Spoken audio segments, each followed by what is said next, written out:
por ver. Yo tenía una cuestión de una especie de tareita que me había puesto. ¿Alguien se acuerda de qué se trataba?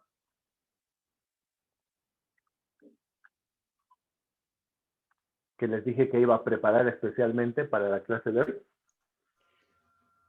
Sí, doctor. A ver, Alberto, ¿de qué era? Del orden público. Muy bien. Como no me gusta quedar de mentiroso o hablador, en realidad esto, si bien no es parte central de la materia, termina siendo porque es un tema de muy importante discusión. Y para eso me gustaría empezar en realidad cediéndoles a ustedes la palabra, ¿no? Porque el concepto de orden público no es algo propio o específico de la materia arbitral, sino más bien está relacionado con bueno, podríamos decir una temática que es transversal a todos los ámbitos del derecho como tal. Entonces, me gustaría saber algunas pequeñas aproximaciones de orden público y después yo les comento un poquito la, la, la aplicabilidad de esta conceptualización a la materia del arbitraje. Es decir, tribuna libre. Puede tomar la palabra quien quiera.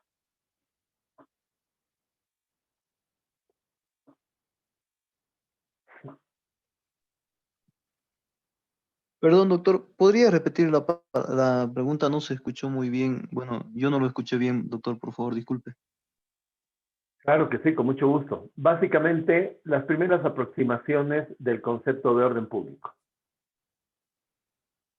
No sé si me permite, doctor. Adelante, por favor. Bueno, sobre orden público, podríamos hablar de que organiza la sociedad para precautelar, digamos, los derechos colectivos, precautelar algunas cuestiones de interés general respecto del interés privado. Por ejemplo, en derecho de familia, ahí encontramos 3 órdenes de derecho: el derecho público, el derecho social y el derecho privado.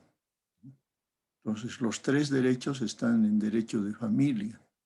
El derecho público, por ejemplo, de por sí nos lleva al mundo en que hay normas de cumplimiento obligatorio, so pena de nulidad, so pena de que se sancione algo y que es inexorable su cumplimiento, ¿no? Por ejemplo, se dice que comúnmente hay normas procesales de orden público que necesariamente hay que cumplirlas sí o sí a rajatabla, so pena que no se dé paso a lo solicitado o que esté viciado de nulidad o ambos. En cambio, el derecho social, ¿no?, tiene otra cara en que compromete a la autoridad y también podría ser dispositivo. Y finalmente tenemos el dispositivo que protege el interés particular, ¿no? Básicamente eso. Hay algunos señores que dicen que el orden público se justifica en tanto y cuando se respeten los derechos humanos. O sea, no a título de orden público vamos a transgredir derechos humanos y vamos a aceptar los derechos de la comunidad o colectividad sobre el interés privado particular, ¿no? O sea, hay una discusión muy fuerte, muy férrea en todo eso. ¿Cuánto podría señalar, doctor? Muchas gracias, apreciado doctor. Buenas noches, que sea una linda semana también para usted. ¿Alguien más que nos quiera ayudar? Yo, doctor, buenas noches. María Valeria, buenas noches, por favor. Bueno, creo que el orden público es el conjunto de normas y principios que buscan resguardar los intereses generales de una sociedad en cierto determinado momento de la historia, ya que tal vez los intereses generales para una sociedad en, no sé, en los años, por decir un ejemplo, 90 o hace una década, no van a ser los mismos que los intereses o principios que que se tienen en esta época, en este año, por ejemplo. Eso, doctor. ¿Puedes ampliar un poquito? Me gusta mucho la idea de la que parte María Valeria, Ya. para poder ser un poco más explicativa. Tal vez hasta un pequeño ejemplo, si es que le viene a la cabeza. Un ejemplo súper,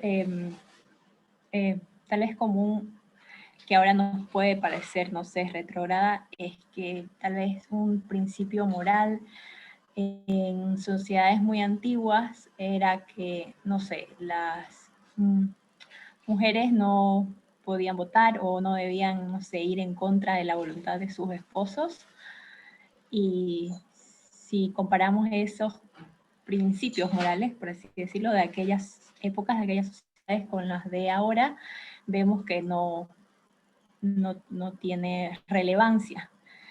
Es más, se lo vería en realidad como una violación a un derecho de un ser humano. El no poder votar o el no poder emitir sus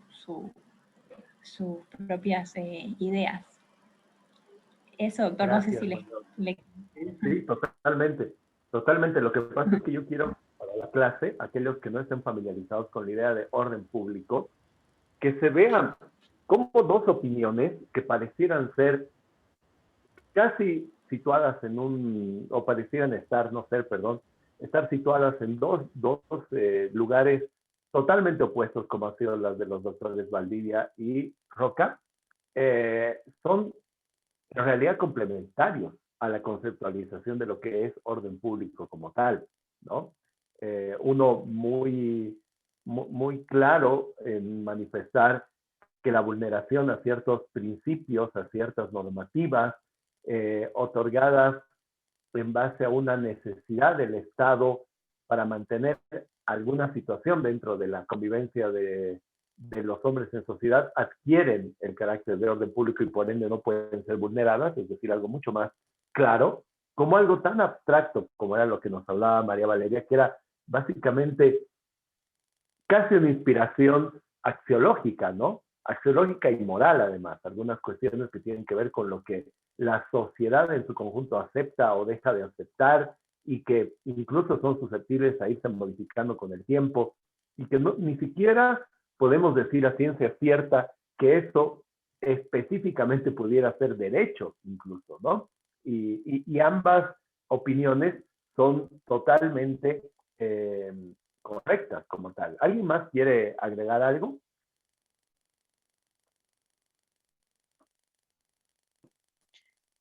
Sí, doctor, ¿cómo está? Buenas noches, Adriana Ramírez. Buenas noches a todos. Más o menos por como había opinado la compañera que me antecedió, es un conjunto de normas que están establecidas dentro de la sociedad, las cuales permiten el ejercicio de los derechos de cada individuo y por ende el cumplimiento de ciertas obligaciones, ¿no? Que nos permite poder vivir en una paz, en una pacífica convivencia. Exactamente, exactamente. Bien, ¿algo más? Eso, doctor. No sé si me ha faltado algo, tal vez alguien más puede complementar. Doctor, buenas noches. Soy Fernando, buenas noches, ¿cómo está? Adelante, por favor.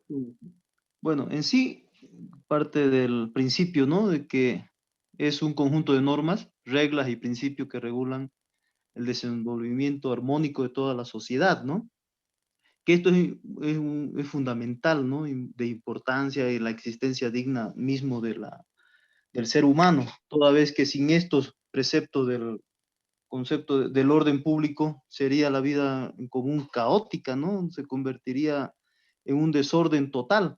Por eso es que existe el orden público, lo cual todas las personas tienen que prevalecer y hacer caso, ¿no? Siempre a una, como por ejemplo nuestra Constitución Política del Estado Plurinacional de Bolivia, nos da todas las normativas que tenemos que cumplir, ¿no? Eso es todo lo que yo pienso, doctor. Bien, muchas gracias. Sí, ofrecida la palabra.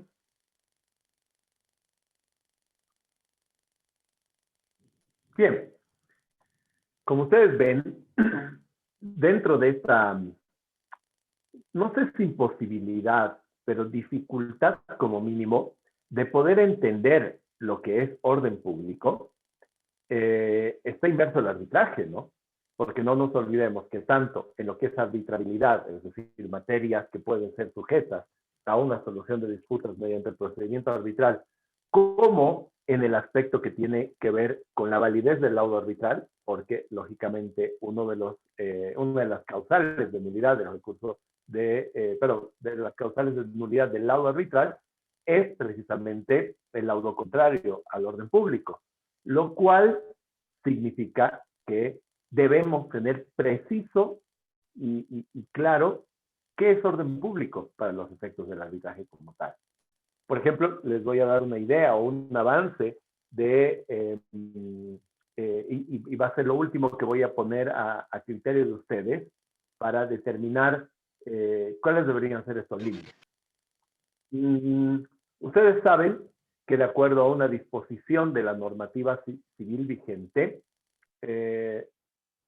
una disposición de la normativa civil vigente, la nulidad necesariamente ha sido declarada de orden público y adicionalmente debe ser declarada, valga la redundancia, por autoridad judicial. Bien, eso significará que la nulidad, por ejemplo, o la discusión sobre la nulidad de un acto jurídico puede ser sometido a arbitraje o por el contrario, queda excluido de la materia arbitral. ¿Qué opinan?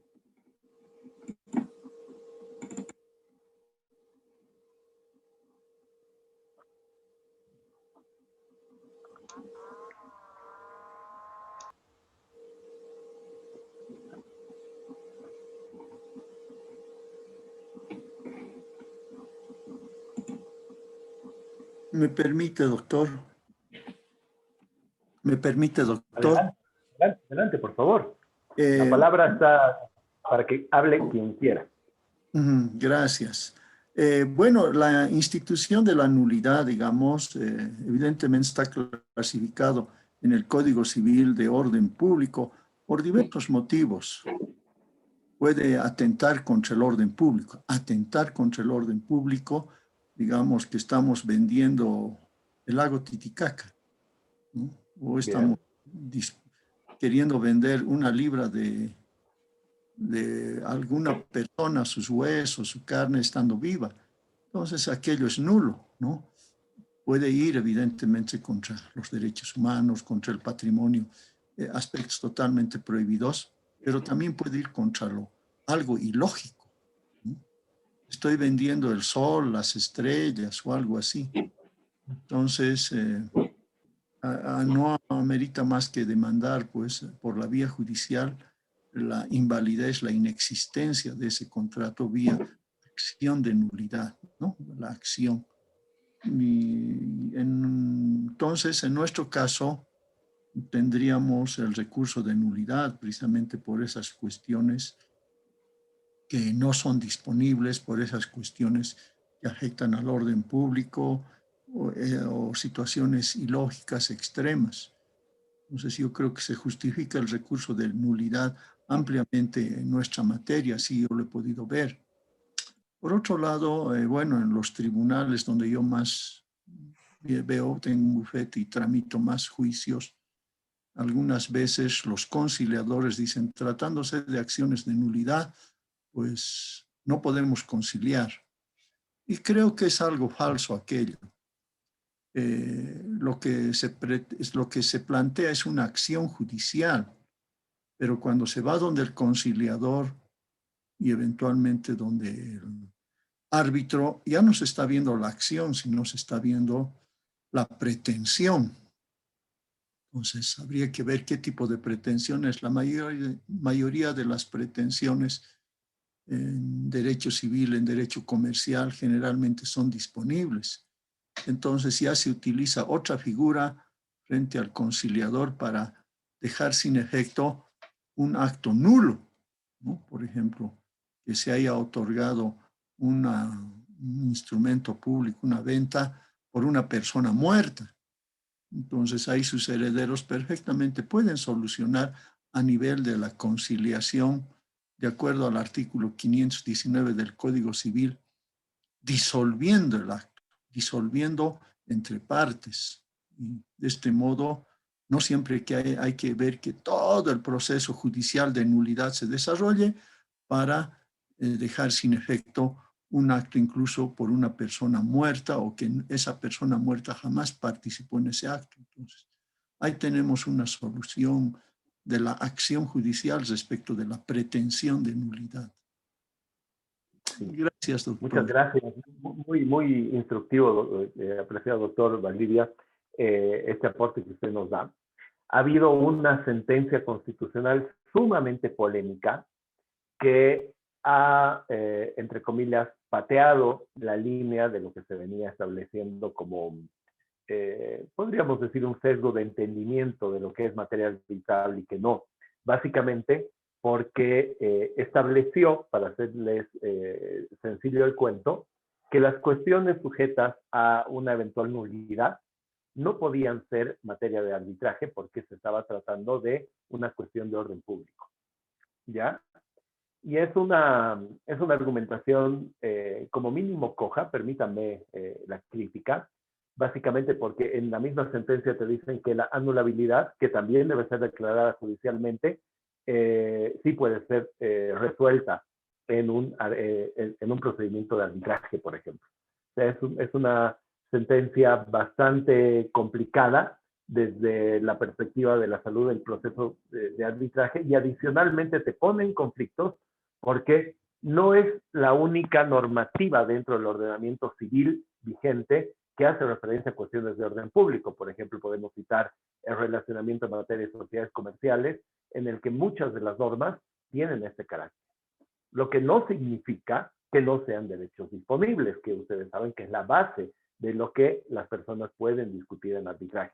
La línea general siempre ha ido más o menos por la línea por el mismo camino de lo que el doctor Valdivia nos explicaba, ¿no? El hecho de que si yo tengo derechos disponibles mediante los cuales puedo transigir, como nos daba el caso citado de el último caso citado de la herencia, perfectamente puedo yo llegar a una conciliación, porque son derechos disponibles, y es absolutamente lógico que también podría resolver el arbitraje.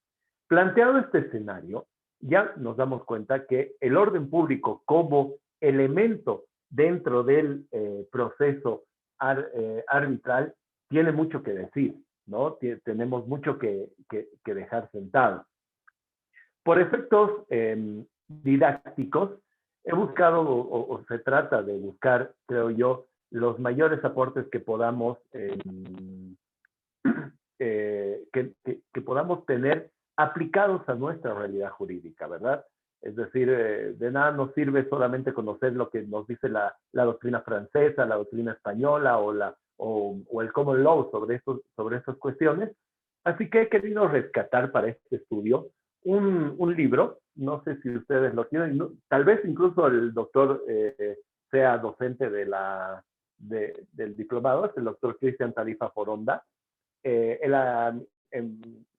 ha publicado un texto de análisis de la ley de conciliación y arbitraje, y en la búsqueda y en la investigación que he estado haciendo para poder ser, podríamos decir, claros en la presente temática, me ha gustado mucho. Entonces es un extracto que yo he hecho un resumen de lo que él nos habla sobre orden público, en el cual tiene precedentes jurisprudenciales y una doctrina bastante interesante. Así que voy a proceder a compartírselas y luego, bueno, procedemos a cualquier intercambio que ustedes quieran realizar.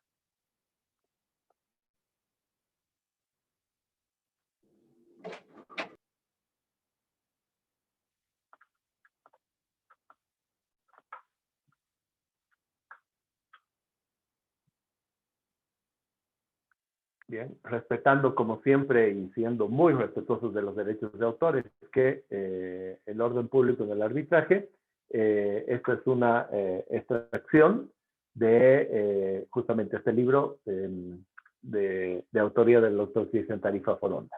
Bien, y lo primero que tenemos que hacer es destacar un poquito cuáles son los conceptos generales que podemos encontrar acerca de orden público, porque lógicamente debemos entender, y que eso quede muy claro, no es el orden público como cuestión a considerar, no tiene podríamos decir, un significado único o una conceptualización idéntica para todos. Así que vamos a encontrar 2 o 3 aportes que son interesantes para enmarcarnos en lo que es el concepto de orden público. Si en algún momento no estoy con la pantalla viendo a cualquier persona que esté presente en el foro, si desean hacer uso de la palabra, simplemente prenden su micrófono, ¿ya? Entonces, lo primero que encuentra el doctor Tarifa es esta opinión del Diccionario Terminológico del Arbitraje, nacional e internacional, es el término completo, que ha sido emitido por el estudio Mario Castillo Freire, y nos dice, el orden público está comprobado por normas y principios que afectan a los principios fundamentales del ordenamiento jurídico. Desde una perspectiva del derecho comparado, la función de defensa del orden público se concentra en 3 núcleos principales. 1, los principios considerados en el foro como valores universales, por ejemplo, todo lo que tiene que ver con el sistema de derechos humanos. 2, las políticas legislativas de intervención del foro, por ejemplo, normas sobre el mercado de valores, competencia, etcétera. Y 3, valores morales e idiosincráticos esenciales. ¿Se acuerdan que estábamos hablando justamente sobre esta cuestión? Vamos avanzando. La Enciclopedia Jurídica Omeva nos dice, denominamos orden público al conjunto de condiciones fundamentales de vida social instituidas en una comunidad jurídica, las cuales por afectar centralmente a la organización de esta, no pueden ser alterados por la voluntad de los individuos ni, en su caso, por la aplicación de normas extranjeras. La misma Enciclopedia Jurídica Omeva destaca o rescata este aporte de Baudry y Lacantineri, que es el orden público es la organización considerada como imprescindible para el buen funcionamiento general de la sociedad. Y en este caso, con estos 3 aportes, nosotros creo que podemos rescatar algo. El concepto de orden público es importante para un sistema jurídico, pero también el concepto de orden público es sumamente difuso, ¿no? Es la organización que se considera imprescindible para el buen funcionamiento general de la sociedad. ¿O qué son las normas, por ejemplo, que son fundamentales a la vida social y que se incorporan en un sistema jurídico? Realmente no podemos dejar de soslayar que sea una cuestión importante, totalmente de acuerdo, pero también sumamente difícil de, como mínimo, poder segmentar a un aspecto determinado. Eso creo que todos podemos coincidir con esto. Y ahí, por ejemplo, ya metiéndonos en materia, el autor Chuquimia Ceballos, al hablar de qué se trata de un laudo arbitral contrario al orden público, nos dice lo siguiente. Para que un laudo arbitral sea contrario al orden público, es preciso que aquel vulnere los derechos y libertades fundamentales reconocidos por la Constitución. Por ejemplo, ¿no? Ya nos metemos a una esfera un poco más aterrizada, que tiene que ver con los principios y libertades, los derechos y libertades. Barona Vilar, citado por Chuquimia, nos dice, es un instrumento vivo, coherente con el tiempo que vive, fiel reflejo de una sociedad en cuanto a mecanismo de defensa en cada época y lugar, se alía con los valores, todos ellos de distinta naturaleza e importancia. Una vez más, volvemos a abrir el paraguas, ¿no? Evidentemente, el orden público es algo importante, pero sigue siendo abstracto. Entonces, tratemos de aterrizar, y Cristian Tarifa nos dice lo siguiente. Una de las causales más socorridas a tiempo de invocar la nulidad del laudo arbitral es precisamente el orden público, ya que la heterogeneidad de su alcance se presta a múltiples interpretaciones, de mala fe en algunos casos. ¿Qué es lo que nos trata de decir aquí el doctor Tarifa? Básicamente que las partes en arbitraje, cuando ven que el laudo arbitral no es de su gusto, no es de su conveniencia, y al no tener ninguna otra causal por la cual activar el recurso de nulidad, se agarran, como vulgarmente se dice, de la causal del laudo contrario al orden público para poder intentar, como mínimo, generar alguna duda sobre la validez o atacar la validez del laudo arbitral como tal.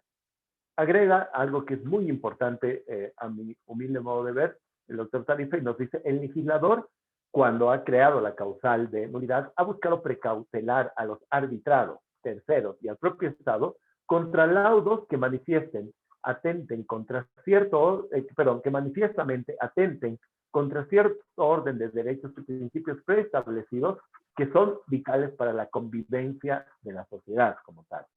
Eso creo que nos permite inferir que la nulidad como tal tiene que ser de una gravedad, si se permite el término, tal que realmente afecte a los principios, a los derechos que sean de naturaleza colectiva, ¿no? Que generen esta posibilidad. Y nos destaca finalmente la sentencia constitucional 425-2015, y que básicamente lo que hizo el Tribunal Constitucional fue confirmar el rechazo de un recurso de nulidad que estaba basado fundamentalmente en los siguientes efectos o en los siguientes argumentos en cuanto a lo que nos decía la autoridad judicial. Uno, el accionante no puede señalar que el laudo arbitral es contrario al orden público por el hecho de que no esté de acuerdo con los fundamentos del laudo. Básicamente, yo les voy a explicar un poquito después el caso, pero vamos al segundo punto. La alusión contraria al orden público se refiere a los casos en los que se vulnera la ley o se lesiona derechos y garantías constitucionales. En este sentido, creo que ya encontramos nosotros un respaldo, una base un poquito más amplia. ¿De qué se trató este caso? El accionante lo que manifestaba como argumentación de fondo era, en los términos más sencillos posibles que recuerdo les voy a decir, el tribunal arbitral, a momento de fallar, introdujo la intervención de un tercero. En segundo lugar, incorporó prueba al proceso que no había sido presentada de forma oportuna. En tercer lugar, valoró de forma subjetiva la prueba. Y finalmente, no estoy de acuerdo con el alcance del laudo. En base a eso, lo que el accionante manifiesta es que este laudo, por ser contrario al orden público, tenía que ser atacado de nulidad. Dicho esto, lógicamente, lo que establece desde un punto de vista razonado el juez o la autoridad jurisdiccional que le tocó resolver el recurso es: si tú no estás de acuerdo con el fallo, no estás de acuerdo con el fondo o la manera en que se ha fallado en el fondo, eso no es vulnerar el orden público. Básicamente lo que estás manifestando es simplemente un desacuerdo con el contenido y no se manifiesta en una vulneración de la normativa referente al orden público como tal. ¿Por qué es importante esta sentencia? Básicamente porque empieza a estructurar una limitación que a simple vista la misma ley no nos las otorgaba. Entonces ya empezamos a ver que fundamentalmente este trabajo sobre lo que es orden público y no es orden público es tarea del legislador, porque a partir de la jurisprudencia recién vamos a poder identificar los límites y lineamientos sobre los cuales se vaya, podríamos decir, desarrollando de forma saludable un arbitraje. Creo que queda muy interesante la idea de que todos los aspectos que hacen al relacionamiento de las partes, tanto dentro del arbitraje y que no hayan sido vulnerados por los principios o las garantías de defensa en juicio, de contradicción y todas las garantías procesales que se manifiestan en favor de las partes en juicio, no se puede atacar como una causal vulneratoria del orden público simplemente por el hecho de que no estoy de acuerdo con el fondo de la controversia y con cómo el tribunal arbitral ha fallado seguramente en mi contra, ¿no? ¿Algo que quieran agregar, algo que quieran destacar?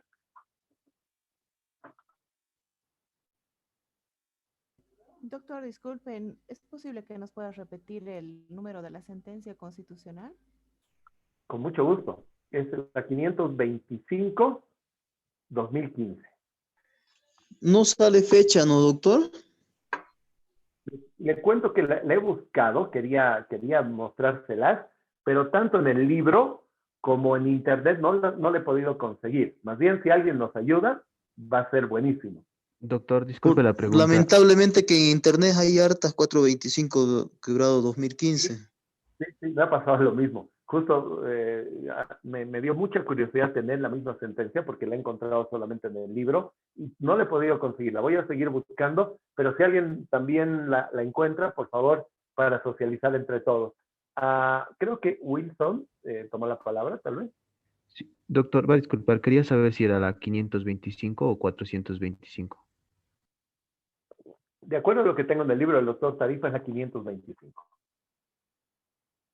Gracias, doctor. No, por favor. Bien. Ustedes me han hecho trabajar a mí. No sé si les queda claro. Si, en realidad, cuando uno habla de orden público, no les tiene que quedar claro, ¿ya? Porque a nadie le queda claro, y esos debates de todos los foros que existen, básicamente por esta amplitud, lo difuso del concepto, pero creo que podemos ir aterrizando en ciertas ideas. Yo diría que una idea fundamental y primaria sobre la cual podemos empezar a discutir es que el orden público tiene que ser un elemento, o la vulneración al orden público tiene que ser un elemento en el que flagrantemente un tribunal arbitral ingrese en contradicción para poder ser activada como causal. El orden público no tiene que funcionar como una especie de salvavidas para abrir la ventana a una segunda instancia bajo ningún punto de vista. Ese es el peligro del orden público como tal, como concepto, y no es tan sencillo, es una tarea bastante ardua que tienen los tribunales de justicia, sobre todo en la rama constitucional, pero la línea más o menos es concordante. Y otro problema en el cual no vamos a entrar porque realmente sería para todo un módulo es el concepto de orden público internacional, ¿no? Porque esto ya tiene otra trascendencia. No nos olvidemos que orden público internacional, y cuando vamos al estudio de eso, por ejemplo, utilizando un poquito la idea de María Valeria, ¿qué pasa con las normativas, por ejemplo, cuando me voy al mundo árabe? ¿Qué es orden público para el mundo árabe? Nosotros sabemos que hay muchas normas de convivencia social que para nosotros, por ejemplo, son muy sencillas de entender, que en el mundo árabe no. Por ejemplo, sin ir más lejos, el trato y los derechos que se le asignan a la mujer, por ejemplo. Y así se va complejizando muchísimo cómo puede coordinar y cómo puede, podríamos decir, coincidir el concepto de orden público en materia internacional. Pero bueno, esa es otra discusión. ¿Algo más que quieran agregar? ¿Alguna pregunta? ¿O pasamos a la segunda parte de la clase? Doctor, una consulta. El orden público, entonces, podríamos tomarlo como una vulneración de los derechos y garantías constitucionales de un determinado Estado, ¿no? Como dice en los ejemplos que nos ha puesto, es muy diferente la vulneración del orden público en diferentes estados, ¿no? Estamos de acuerdo. Estamos de acuerdo. Como primera aproximación, yo estoy de acuerdo con esa idea, Silvia. Muchas gracias. Ahora, la otra pregunta sería, ¿y eso qué es? ¿Es cierto? ¿Cómo aterrizamos o cómo llevamos a la práctica eso? Y es cuando se van presentando los casos, verdaderamente cuán importante es el orden público. Un tribunal arbitral que declara, no sé, el resarcimiento de daños y perjuicios estará vulnerando el orden público. Pareciera que no, por ejemplo, ¿no? Pareciera que un lado no puede vulnerar el orden público cuando declara dentro de un proceso de naturaleza eminentemente contractual, claro está, la declaración de derechos en favor de una determinada persona, por ejemplo. Entonces, en ese caso, creo que no tenemos problema. No sé si vale la pena este comentario, ¿no? Que quisiera formular. Quizás para redondear un poco más la idea sobre el orden público, deberíamos tomar en función de la materia que estamos tratando, ¿no? Por ejemplo, en nuestra materia tenemos una cuestión central que es la disponibilidad, la voluntariedad. Entonces, todo aquello que no es disponible, no es voluntario, seguramente lo podríamos asemejar al orden público, digamos, a modo de redondear las ideas y hacer, digamos, tener un objetivo o hacerlo más manejable el concepto de orden público dentro del arbitraje. Porque le ponía el ejemplo de familia, derecho de familia, donde manejan 3 derechos. Entonces ellos más trabajan eso en función del derecho de familia que tratar de dar lineamientos o parámetros generales para todo el derecho, que ya es una tarea muy titánica, muy difícil. Estamos de acuerdo. Justamente esta sentencia constitucional se circunscribe al ámbito privado y evidentemente deriva de un proceso arbitral. Entonces, por eso es pertinente. Coincido con usted en que es necesario circunscribir la idea de orden público, por ejemplo, como causal de arbitrabilidad, si quieren usted, pero como materia de arbitrabilidad o como causal de nulidad. No nos interesa más para el arbitraje porque si no nos metemos en vericuetos que no vienen al caso y que no nos van a ayudar. Y evidentemente, para la idea de discernir y segregar lo que es orden público, creo yo que hay que partir siempre de la teoría de los derechos disponibles, ¿no? La teoría de los derechos disponibles es la que nos va a dar una línea lo suficientemente clara como para poder entender hasta dónde el orden público puede entrar o no debe entrar como tal.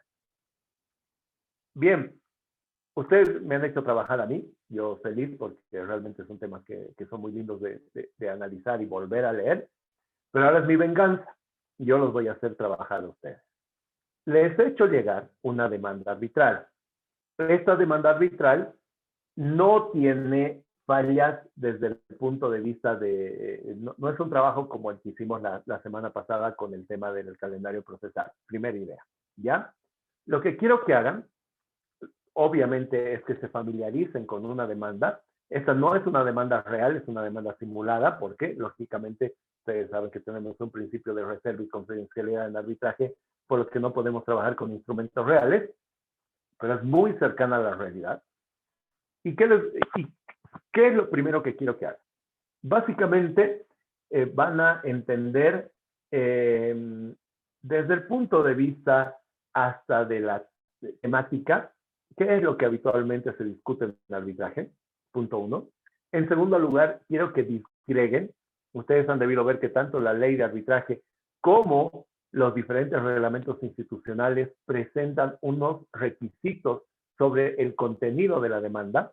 Entonces les voy a pedir, por favor, que ustedes los puedan, llamémosle, identificar si todo está correcto, por ejemplo, si tienen alguna observación, también la hacen saber. En términos generales, no estoy buscando eso. Y fundamentalmente me interesa porque creo que es central a los efectos prácticos dentro de, que es materia de este módulo, a los efectos prácticos que puedan analizar lo que se termina pidiendo. ¿Ya? ¿Y por qué les digo esto? Hay muchos casos que me ha tocado ver, tanto en mi función de secretario, pero fundamentalmente como árbitro, en que hacemos una relación estupenda de todo lo que tiene que ver con la acción y terminamos pidiendo cosas que son contradictorias en sí. Entonces, eso es lo primero que tenemos nosotros que tener claro. Yo voy a iniciar un proceso arbitral, perfecto. Tengo claro que me han vulnerado un derecho. Ya, buenísimo. Pero ¿qué le vas a pedir al tribunal arbitral? Analicen la demanda. Son 12 hojas más o menos. Entonces les voy a dar unos 20 me voy a conectar en 20 minutos. Sí, está bien. Nos vamos a volver a conectar en 20 minutos. Si necesitan un tiempo extra para seguir analizándolas, se los voy a dar, no se preocupen. Doctor, el tercer punto para analizar, ¿cuál era? ¿Puedes repetirlo, por favor? Sí, básicamente ustedes tienen que analizar lo que quiere pedir o lo que está pidiendo el demandante, ¿no? Porque es central a los fines de la salud de la demanda. Ustedes saben que para obtener lo que ustedes están buscando, lo más importante es saber qué le vas a pedir al tribunal arbitral. No quiero entrar todavía en el análisis de esta demanda para que ustedes la vayan identificando y leyendo. Es un tema, yo diría, relativamente sencillo en cuanto a la profundidad de la controversia como tal. Y creo que eso nos permite ser bastante claros en cuanto, primero, a estructura y, en segundo lugar, a lo que yo debería pedir. Gracias, doctor. Bien, tienen 20 minutos desde ahora y 10 me conecto y si necesito un tiempo extra, con mucho gusto.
Ramirito, te cuento que estoy dando clases.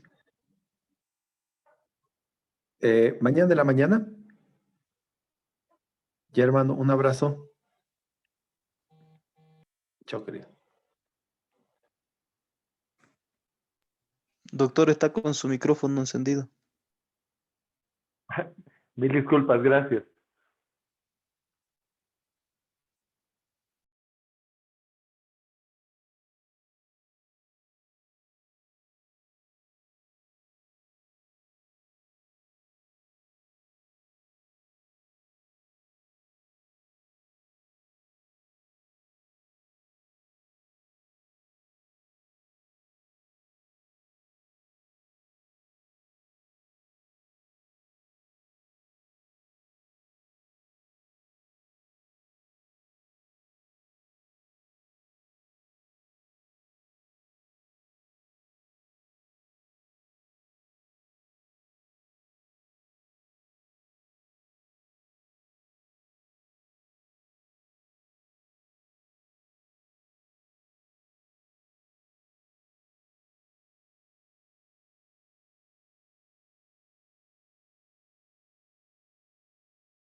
Muy bien.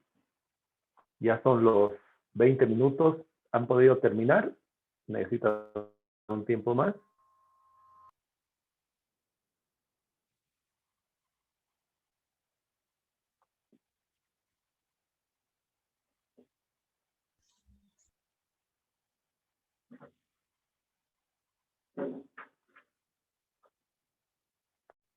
¿Me escuchan?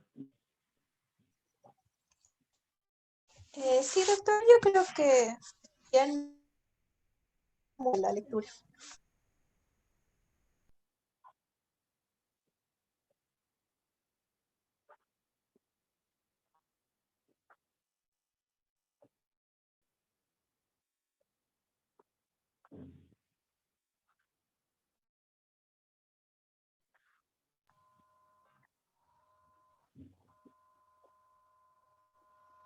Sí, de acuerdo, doctor. ¿Ya están? Entonces,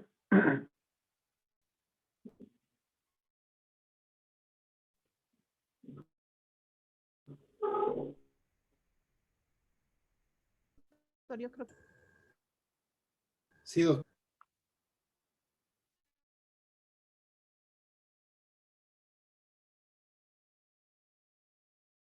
bien. Bueno, vamos a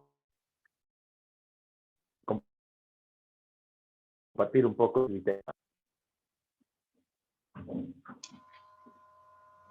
La palabra, doctor. Por favor, adelante, Walter.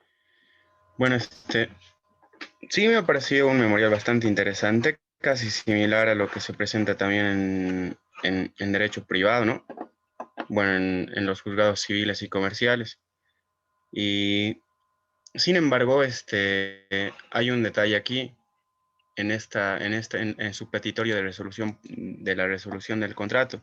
Quiere que se aplique el efecto retroactivo. Sin embargo, yo pienso que en esta demanda se tornaría un tanto inejecutable, porque está pidiendo el efecto retroactivo de la resolución, tomando en cuenta que Cospan, la empresa Cospan ya ha entregado la maquinaria adquirida por Balsas ya al Estado Plurinacional de Bolivia. Así que en ese sentido, esta resolución afectaría a un tercero, afectaría justamente al Estado plurinacional. En ese sentido, se tornaría inejecutable una eventual resolución favorable a la empresa Balsas. Así que en ese sentido pienso que si bien puede pedir la resolución porque ha cumplido con su parte, con su prestación, sin embargo esto ya obedece un poquito más a la estrategia en el litigio que vaya a tomar la parte, bueno, en este caso la empresa Balsas. Eso, Solamente una doctor. aclaración, Alberto. Tienes, tienes que considerar dentro de tu análisis que lo que ha provisto la empresa Balsas ha sido maquinaria, no ha sido material. Entonces, esa maquinaria que ha provisto, lógicamente no se transfiere por efecto de una cesión ni ningún otro acto jurídico al Estado, sino era maquinaria para el desarrollo de una obra.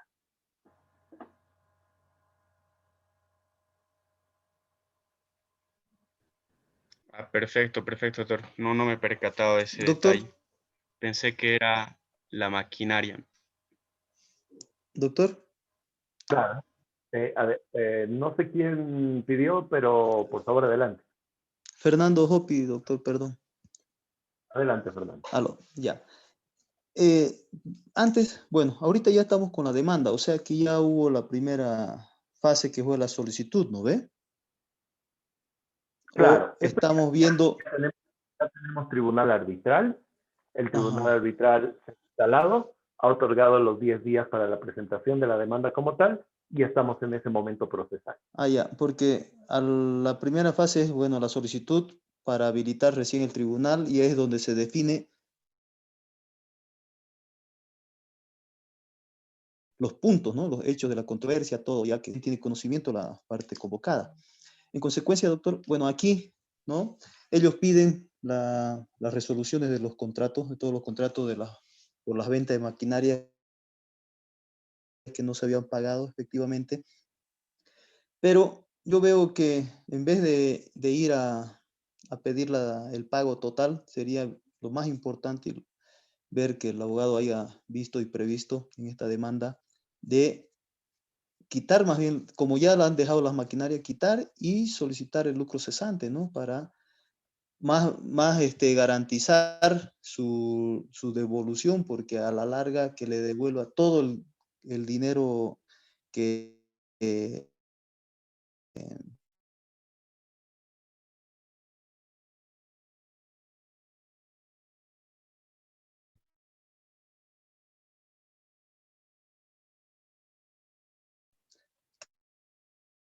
se adeuda, monto ya recuperado, y el saldo, que el lucro cesante sería ver ya en la fase de ejecución, ¿no? O no sé, doctor, si yo estoy equivocado.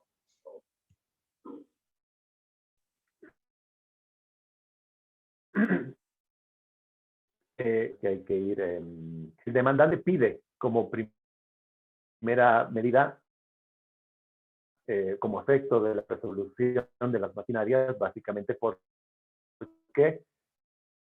si ustedes ven la cronología en cuanto a lo que tiene que ver con la relación de hechos, específicamente parece que el demandante ha abandonado todo y lógicamente es mucho más eficiente si se permite el criterio pedir que en primer lugar se le devuelva esa maquinaria para que el resarcimiento también, si se quiere, sea un poco menor, toda vez que hay un sujeto, una parte contractual que ha abandonado la ejecución y cumplimiento del contrato principal. Entonces, sí, creo que va en esa línea la misma solicitud, Fernando, para que tenga en cuenta. Perfecto, doctor. La palabra, doctor. Buenas noches. Mauricio, buenas noches. Compañeros, y bueno, haciendo un análisis, ¿no?, de este arbitral, podríamos partir de que se trata, ¿no?, evidentemente de un incumplimiento contractual, netamente del ámbito civil, donde estamos de acuerdo a los hechos expuestos ante una obligación sinalagmática, ¿no? Dado que la empresa que ha entregado y ha vendido la maquinaria al comprador, que es la demanda, cumplió lo que expone en el relato de manera clara con su obligación, dicha maquinaria, además, ¿no?, las de ley correspondientes por ley. Entonces, en esta situación, ellos están demostrando, ¿no?, fehacientemente que han cumplido con su obligación. Además, aducen que la otra parte ha incumplido totalmente, ¿no?, la otra prestación, que es el pago del precio, ¿no?, por esa venta de maquinarias.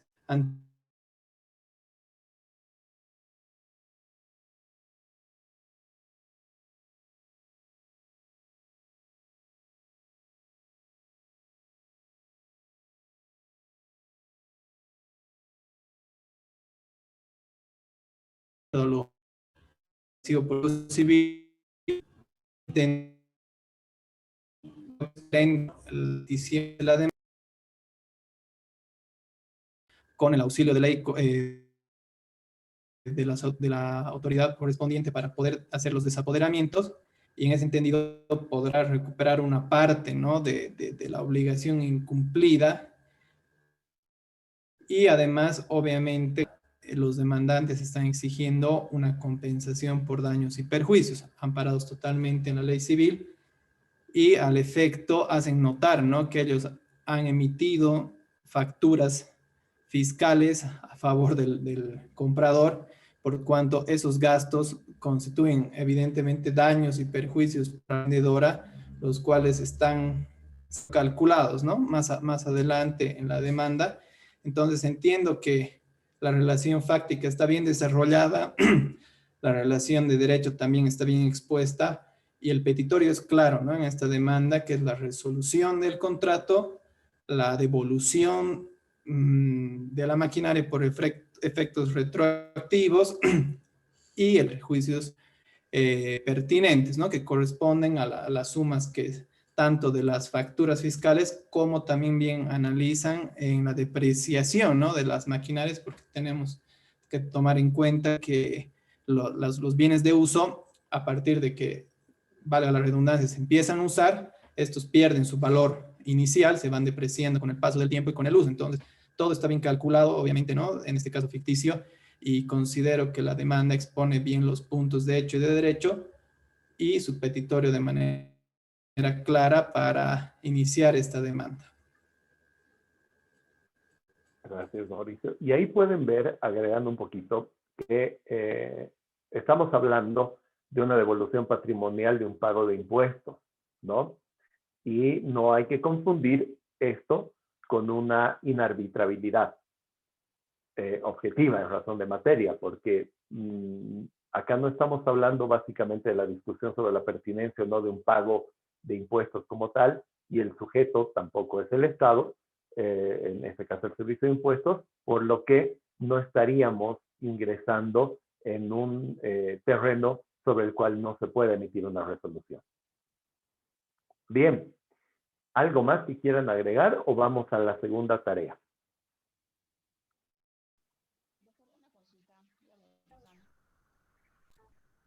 Roxana, se le escucha súper lejos. No se escucha. A ver, voy a hacer el esfuerzo. Adelante, Roxana.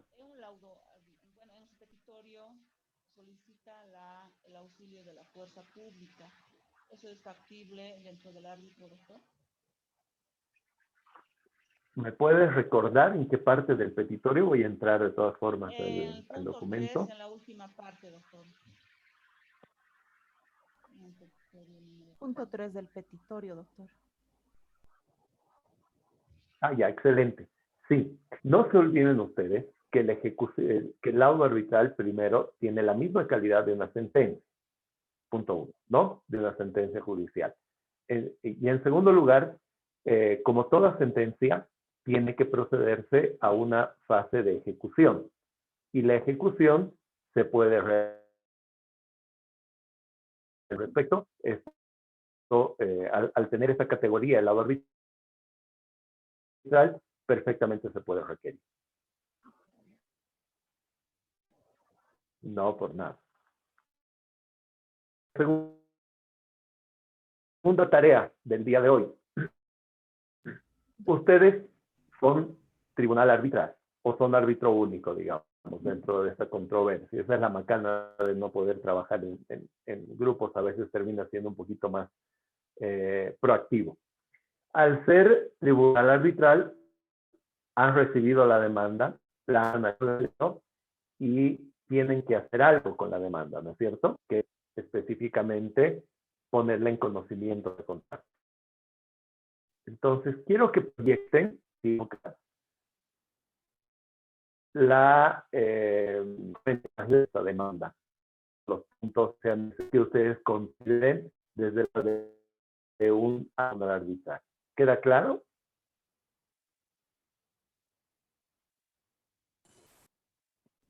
¿Tenemos que hacer la respuesta a la demanda, dice doctor? No. Si no, terminarían pasado mañana. Solamente, bueno, tú eres tribunal arbitral, ¿verdad? Te llega la demanda.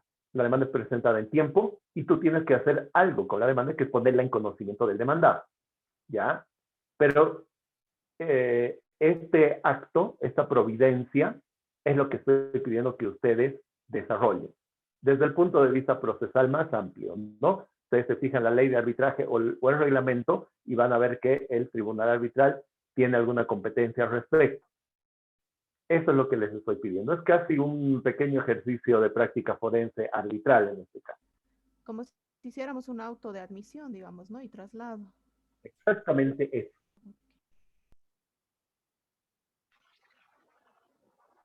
Muy bien. Obviamente les pido que tengan detalle en lo que van a escribir. Así que les voy a dar 10 minutitos, si les parece suficiente. Creo que es más que suficiente para que puedan proyectar eso. Y una vez que esté terminado, charlamos justamente sobre este tema. Está bien, gracias, doctor. doctor, De nada. una consulta, no sé, un poquito Sí. más, pues ya, para los que no somos del área de derecho, bueno, no me quedó muy claro a mí la explicación. No sé si podría repetir, por favor. Con mucho gusto, Roxana. Como tribunal arbitral, como árbitro, usted recibe esa demanda, ¿ya? Y la tiene que poner en conocimiento. Hay algunos puntos, obviamente no se preocupe, como yo les he dicho, siempre hay un tratamiento especial a aquellos que no tienen formación jurídica. Va a ver que sus compañeros van a emitir una serie de opiniones relativas al escrito, que no son sobre la pertinencia o la validez, si quiere usted, de la misma demanda como tal, sino van a responder tanto al demandante y van a poner en conocimiento del demandado. Si, si no lo tiene claro, no se preocupe, porque en realidad los demás compañeros y conmigo también vamos a ver qué termina procediendo como siguiente paso.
¿Ya está listo?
Cuando quieran, chicos.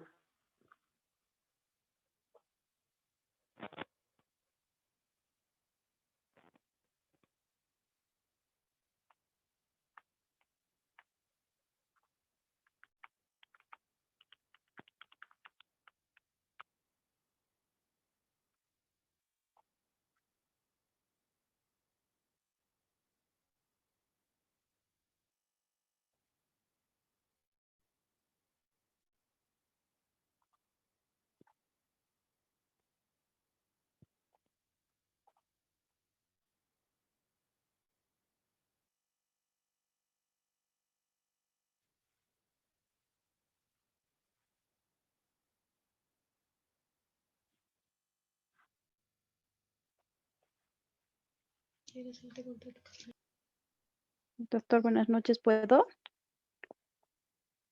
Claro que sí, Mari, por favor, adelante. 25 de enero de 2021, con la presentación de la demanda de solicitud de arbitraje admitida a la misma, se remite a la parte demanda que conteste en el plazo de 15 días y en su caso oponga las excepciones contenidas en el artículo 81 de la Ley 708. Asimismo, se dispone la entrega de la maquinaria por parte de la empresa XX, ahorita no se me viene, al señor Francisco Pérez Paredes, representante legal de la empresa Balsas Bolivia, como depositario. ¿Se puede nombrar depositario, doctor? Era mi consulta. Y notifíquese. Esa sería mi auto de admisión. Muchas gracias, Luz. Buenísima tu aportación. Ya Malú nos ha puesto en una situación de poder discutir. Así que quienes quieran aportar, por favor. La palabra, doctor. Mauricio, adelante, por favor. Considero que se ha adelantado un poco con el auto de admisión al disponer la devolución de la maquinaria, pues en esta etapa, dentro de las facultades del tribunal es únicamente admitir la demanda y correr en traslado, ¿no? Además de correr en traslado la misma, la parte demandada, para que pueda ejercer su derecho a la defensa y pueda aportar las pruebas de descargo que vea por conveniente para que recién se pueda trabar, ¿no?, la relación procesal y después de eso recién se puedan probar los hechos que se han alegado y ya eso sirva de fundamento para el laudo posteriormente, ¿no? Entonces, considero que en esta etapa tendría que ser un auto sencillo de emisión de la demanda y puesta en traslado a la parte demandada para que en el plazo establecido por ley ellos contesten, ¿no? Y obviamente también se refiere a la autoadmisión a los otros sí, sobre la admisión de la documental o la prueba que haya adjuntado el demandante, el señalamiento de domicilio y demás cuestiones de forma, ¿no? Gracias, Mauricio. ¿Alguien más?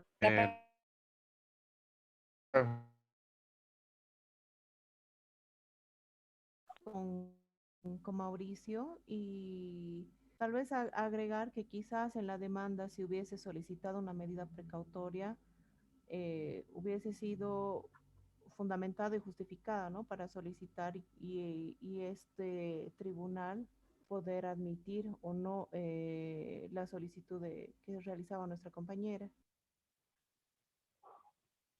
Gracias, Silvia. Sí. Alberto. Bueno, antes de leer la providencia que realicé o me surgió una duda a través del comentario de la compañera que participó antes de que intervenga. Y dijo que tal podría solicitar las medidas precautorias. Sin embargo, esto no tendría que ser ante un árbitro de emergencia. No sé si estoy... Muy pertinente más bien la duda. El árbitro de emergencia ejerce sus funciones desde la etapa prearbitral y cesa, no es propiamente una competencia, pero cesa sus funciones en el momento en que el tribunal arbitral que va a conocer el fondo se ha constituido. Eso significa que si hasta ese momento no se han pedido medidas preparatorias o medidas cautelares, ya no serían preparatorias, las tiene que resolver propiamente. Entonces, ejemplo, que la arbitraje de agencia solamente se activa si la cláusula arbitral tiene hace referencia a esta figura. Entonces, en el eventual caso que no hiciera ninguna referencia, este sería el momento procesal en el que el demandante podría requerir estas medidas cautelares. Una belleza, doctor, muchas gracias. No, por favor.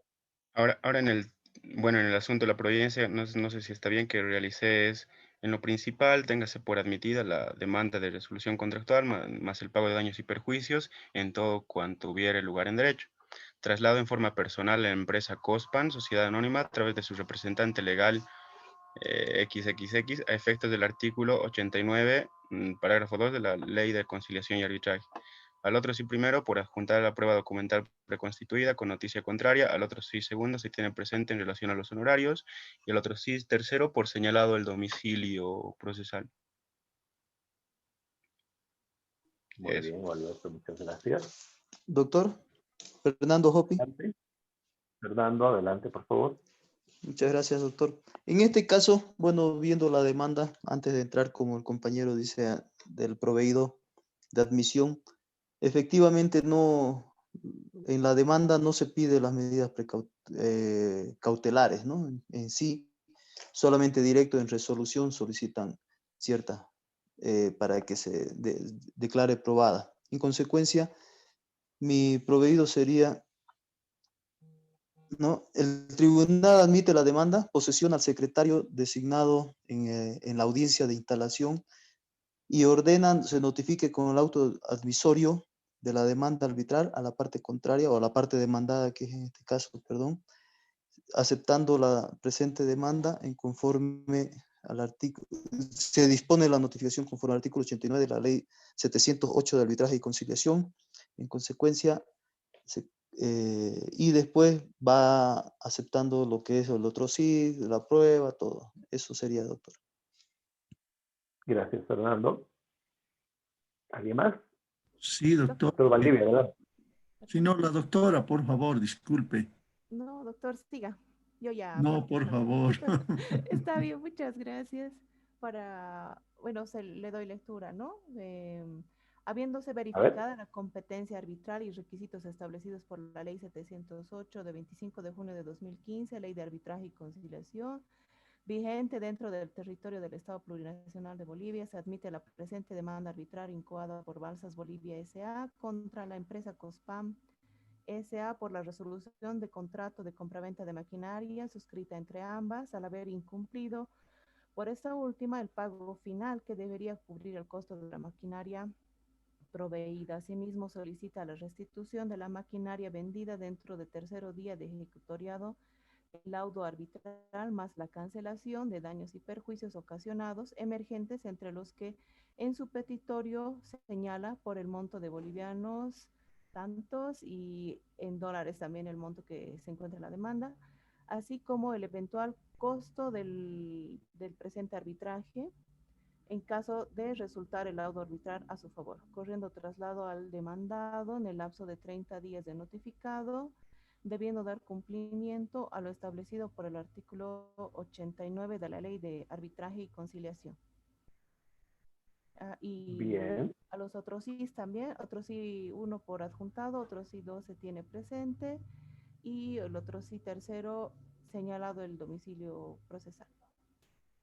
Muy importante, ya lo han hecho, pero Silvia, solamente para aclararle el tema del traslado, igual de las pruebas, ¿no? Siempre tiene que ser con noticia contraria, básicamente para precautelar cualquier cuestión que formalmente pudiera entrar en entredicho. Estamos entre abogados y somos peligrosos, entonces hasta esas palabras son importantes. Y después voy a volver sobre algún consejo, tal vez, sobre la redacción que ha realizado. Está bien, gracias, doctor. Sí, ahora sí, doctor. Ahora sí, doctor, adelante, por favor. Sí, encantado.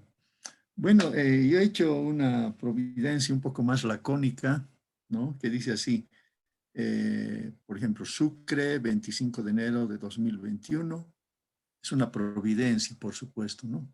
Admitida la anterior demanda, se corre en traslado a la parte demandada para que responda conforme a procedimiento, a cuyo efecto notifíquese, ya sea personalmente, por edictos, por comisión, depende, ¿no? A fulano de tal, quien deberá responder en el plazo señalado por ley o conforme a reglamento o conforme a procedimiento, ¿no? Pues depende, como esto es dispositivo. Aquí hay que rescatar tres palabras claves, digamos, de esta providencia. La primera palabra clave sería admitida, o sea, está el tribunal arbitral en la disyuntiva si está correcta o no correcta la demanda. Entonces, despeja toda duda cuando dice admitida la demanda, está bien en forma y contenido la demanda. Entonces, la segunda es correr en traslado o pasar en traslado a la parte mandada. Eso quiere decir que la carga procesal se va con la parte demandada para que responda, esta se descargue, ¿no? Traslado de la carga procesal de la tesis de la demanda. Y luego, lo que he podido ver en materia arbitral, no hablamos de la citación con la demanda, como es muy clásico en la jurisdiccional, sino aquí se habla más de un término genérico que es notificar, hacerle conocer a la parte demandada la demanda y seguramente esta providencia, ¿no? Y después se puede señalar, puede ser por edictos, personalmente, depende. Por ejemplo, en este caso, si ya se han escapado al exterior, va a tener que ser por exhorto, ¿no? Seguramente al personero legal de la empresa demandada. Entonces, básicamente es más sucinta mi providencia. Y luego al otro sí, primero, es referida a las pruebas preconstituidas, diríamos, por ofrecida con noticia contraria, o sea, también se corre en cierto traslado a la otra parte. No es traslado, pero hacerle conocer si quiere observar, no observar, ¿no? Al otro sí, segundo, respecto de los honorarios, señalé, téngase presente, simplemente se tendrá presente en su oportunidad si hay conflicto sobre honorarios. Y al otro sí, lo clásico por señalado, deberá firmar, yo creo, el árbitro único o el tribunal arbitral si es complejo, ¿no? De 3, 5, 7, depende. Yo creo que se traduce en eso, doctor. He tratado de buscar en la ley de arbitraje, la ley 8708, en qué lugar dispone expresamente esta providencia de admisión. Entonces no he podido encontrar más que en el artículo 89 que se sobreentiende que hay una providencia de admisión. Entonces yo creo que esto debe estar más desmenuzado en los reglamentos de los centros arbitrales, ¿no? Como el de La Paz, Cochabamba, etcétera, que son más descriptivos en esta parte. Eso simplemente, doctor, gracias. Solamente una salvedad para hacer notar. Al ser demandada la empresa y al tener un domicilio expresamente fijado, entonces no es necesario el exhorto. Entonces acá en esta materia se puede pactar el domicilio donde va a ser demandado, donde va a ser habido en derecho. Perfecto. Exactamente. Gracias. Dicho de otra forma, va a ser colado coladas las 12 fojas y todas las pruebas en la puerta de la institución huida. Doctor. Alguien habló y no vi su nombre. Doctor, buenas noches. Comparto el criterio de mis compañeros que me han antecedido. No sé si estoy equivocada, pero denoto en estas providencias que no se ha admitido la personería de Balsas Bolivia, porque esta empresa está actuando a través de un representante legal. Entonces, tal vez iniciar con téngase por apersonado al señor tantos tantos en representación de la empresa Balsas Bolivia en el presente proceso, ¿no? Eso quería complementar, doctor. Gracias, Vivian. Lo que pasa es que la actuación del personero, como es un proceso de naturaleza muy particular, ya comienza siendo acreditado desde la etapa 1, que es la solicitud de arbitraje, y a momento de que el tribunal toma competencia, hace una revisión de esto. No necesita formalmente establecer esta acreditación, salvo que, por ejemplo, y esto pasa mucho en procesos arbitrales, salvo que el poder no sea suficiente. En ese caso, el tribunal arbitral le hace saber que se acredite la personería. Gracias. Doctor. Adelante. Sí, bueno, adelante. En sí, doctor, hemos visto, los compañeros han hecho un decreto más bien amplio y todo, porque cuando se hacen los decretos en arbitraje, son simples, ¿no? Solo ponen la fecha, al punto 1 por identificar a la parte demandante y demandada, al punto 2 dicen, ¿no? Por secretaría tómese en cuenta el domicilio señalado, a los puntos, un ejemplo, por ejemplo, que pide 2, 3, 5 y 6, un ejemplo, ¿no? Traslado a la demanda que deberá contestar la parte demandada en el plazo señalado en el reglamento de arbitraje de conciliación, si es en este caso, digamos, si presentan ante la Cámara de Comercio un ejemplo de Cochabamba, ¿no? Y después viene al otro sí por acompañar a la prueba. O sea, así de simple es lo que hacen el proveído. ¿O usted ha visto que sea bien ambuloso y declarado expresamente, doctor? Muchas gracias, Luis Fernando. Justamente, como corolario a esto, todos los aportes han sido muy bien recibidos y bien realizados, solamente que la práctica hace que se siga una especie de menos es más.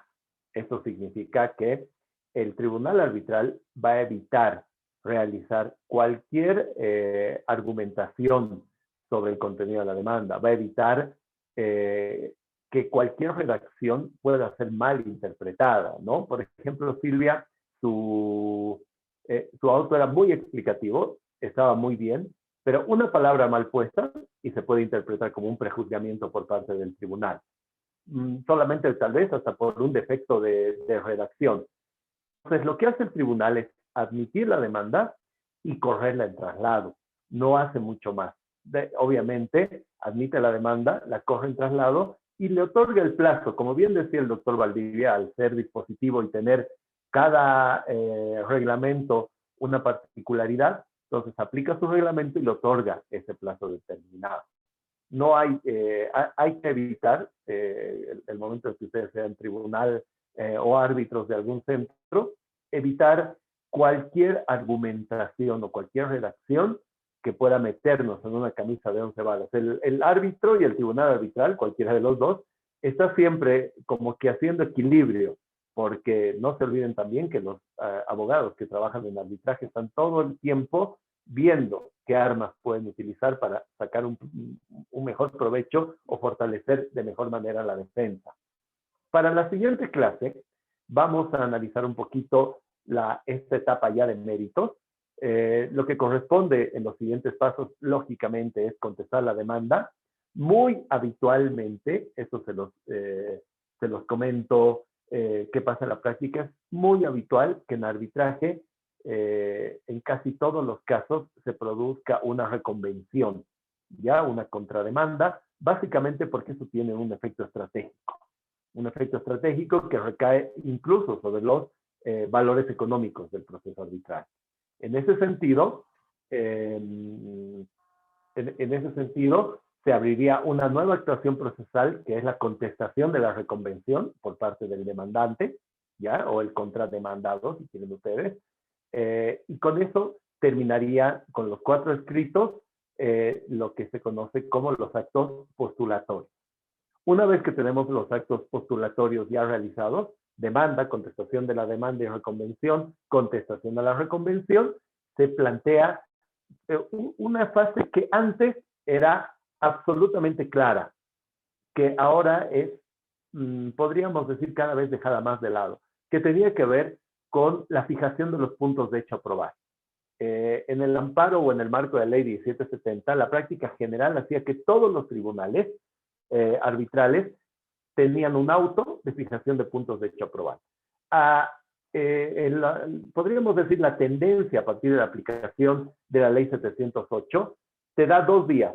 Como ustedes pueden ver, ni la ley ni los reglamentos establecen expresamente esta actuación, y hay tribunales arbitrales, en su gran mayoría, están tendiendo por no fijar puntos de hecho a probar, y básicamente que las partes que están alegando algunos hechos y en base a la teoría de la prueba puedan, lógicamente, probar lo que están alegando como tal, dejándoles básicamente al, podríamos decir, a la voluntad de las partes y a la estrategia de cada parte, cuáles son los puntos que desea probar. Esto es lo que mayoritariamente están haciendo últimamente los tribunales arbitrales. Vamos a hablar en la siguiente clase sobre un poquito las actuaciones siguientes que tienen que ver con la evacuación de prueba y fundamentalmente sobre el laudo arbitral. Para entrar ya en las últimas sesiones en lo que tiene que ver con los procesos arbitrales más especiales, si es que se permite ese término, como sería el arbitraje de construcción, el arbitraje societario, o el arbitraje de inversión, el internacional. Bien, que vamos a hacer más que nada descriptivos, porque la raíz es exactamente la misma. Muy bien, espero que haya sido de su agrado la clase, que les haya servido, que se puedan meter un poquito más en lo que es la práctica del arbitraje como tal, así sea sencillito y no tengamos todo el tiempo para poder realizar todos los trabajos que quisiéramos. Creo que puede servirles para una primera aproximación práctica todo esto que estamos viendo. Y bueno, linda semana y nos vemos el día miércoles, Dios mediante. Gracias, doctor. Buenas noches. Ha sido muy bonita su clase. Hasta luego. Gracias, doctor. Buenas noches. Muchas gracias, doctor. Hasta luego. Buenas noches, doctor. Gracias. Gracias, doctor. Buenas noches. Sí.